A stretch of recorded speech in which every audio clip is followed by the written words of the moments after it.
so excited, Rafiki! I can't believe I'm finally starting my training! We all know Rafiki as the old, wise mandrill that takes care of the sick animals of the Pride Lands. We often see him drawing paintings of important events that happened in the past. He has been the Royal Mjuzi for a long time, and it was time for him to find someone to do his job when he couldn't do it anymore. So one day, he started his journey to the Tree of Life, where he would meet little Makini. At the moment he met her, the voice in the wind told him right away that she would be the one to take his place as Royal Mjuzi in the Pride Lands one day. Or so he thought. But Queen Jana immediately told Rafiki that her place would be at the Tree of Life. He didn't really care about that, since the lions of the past always tell him the right thing to do. He later returned to the Pride Lands, waiting for Makini's stripes to show on her face. When they finally started to show, Rafiki knew she was old enough to start her training. She learned a lot from him: how to find a Bakura staff, how to hear the lions of the past, and how to make the paintings on the wall come to life. Eventually, Kion and his guard had to go to the Tree of Life to find healing, and we see that Rafiki sends Makini with them to help. But to our surprise, we see that Makini didn't come back to the Pride Lands with the rest of the guard, which meant Queen Jana had been right the whole time. And I think this was the first time that Rafiki was wrong about something. This makes me wonder what the real reason could be that Rafiki sent Makini to the Tree of Life. But to understand this story better, let me freshen up your memory to remind you why they had to go to the Tree of Life. Scar had returned in his fiery spirit, and his attacks were getting worse. Simba was done with his attacks and decided to do something about it. He gathered all the Pridelanders to make a plan to defeat Scar.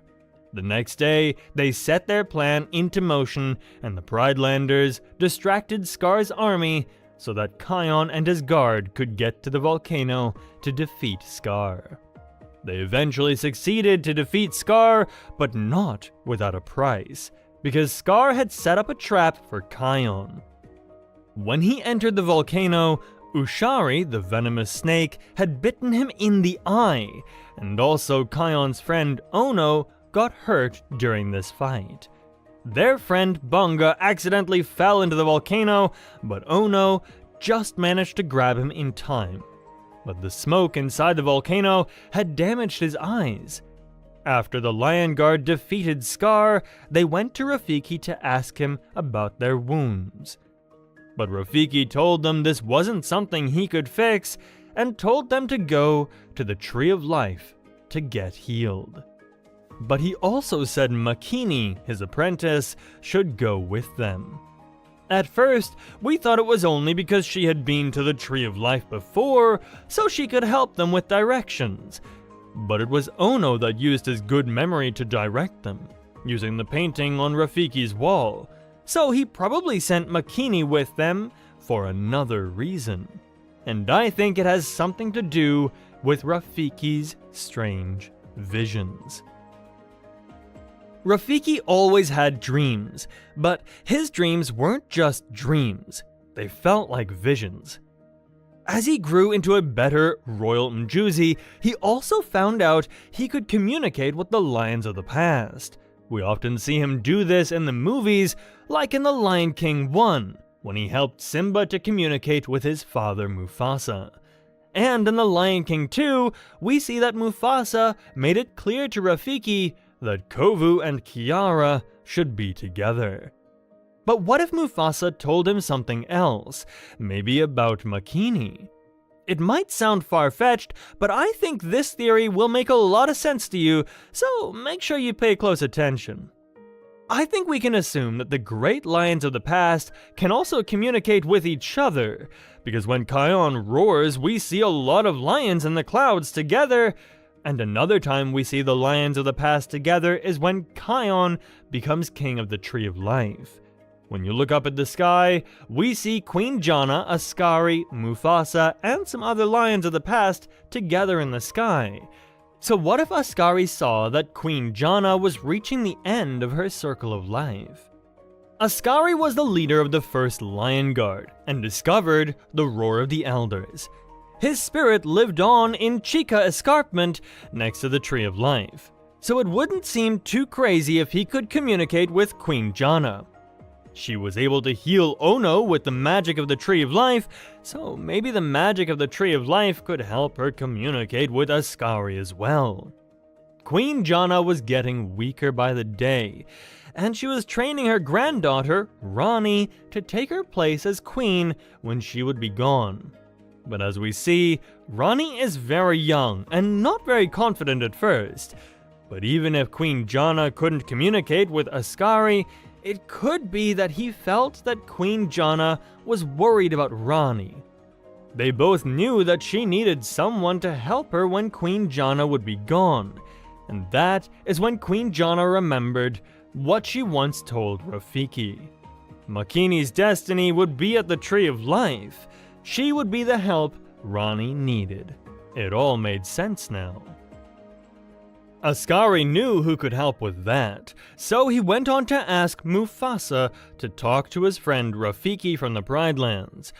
As we know, Rafiki and Mufasa were good friends, more like brothers, and Mufasa often communicated with Rafiki from up in the sky. Rafiki wasn't so sure at first, because Makini wasn't always the best at paying attention and really loved to talk. He told Mufasa he had to think about it, since the Tree of Life is a long road to go. But when he had to send Kion and Ono to the Tree of Life, he knew it was a sign. He had to send Makini with them. It seemed like she was finally beginning to understand Rafiki's most important lesson. The hardest part of listening is finding the quiet to hear.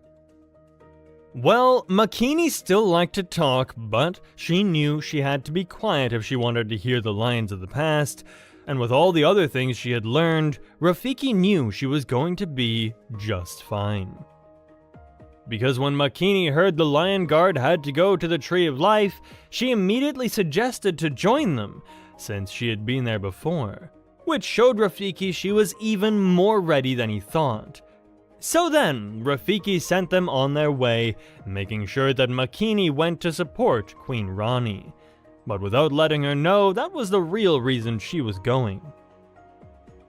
It seems like even in the sky, Mufasa continues to be a great help. When Makini arrived to the Tree of Life, Queen Jana knew she could go in peace, and prepared herself to complete her journey in the Circle of Life. Makini became a great Royal Mjuzi to Rani and explained all the paintings on the wall to her. Ascari and Mufasa had made a great team, and now Queen Jana could watch down together with them.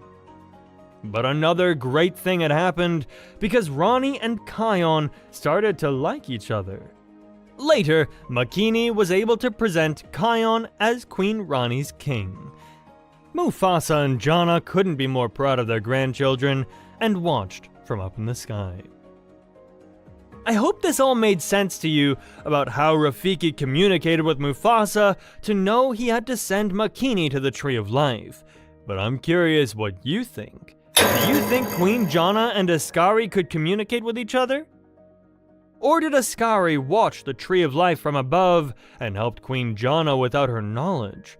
Does Rafiki have more contact with the lions of the past than we think? I already made a video about that, so if you want to know more about how Rafiki communicates with the lions of the past, make sure to check that one out. Let me know what you think of this theory, and make sure to turn on the notification bell so you see more from the Pride Lands. I'll catch you next time.